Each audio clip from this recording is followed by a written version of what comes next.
ريتاج عمرها لا يتجاوز الشهرين، الرضيعة التي تشكو من تشوه على مستوى الأنف بسبب عضة فأر داخل مسكنها العائلي بدوار العامرية ببلدية خير الدين، ما جعلها تجد صعوبة في التنفس.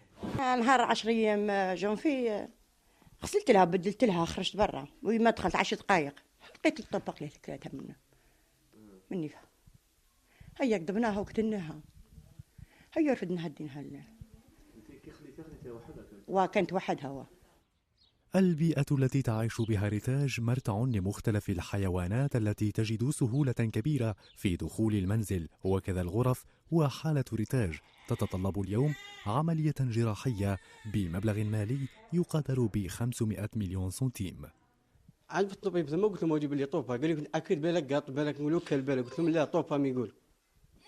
من ثم داروا لها عمليه، داروا لها الابره ودوها شي كيفاره، قعدوا اسمها قالوا يجري من بعد قالوا لي دير في مصغالين غادي ما خلوهاش في مصغالين طلعوها للوهر، ماذا بيك توجد روحك وتبعنا معهم الوهر.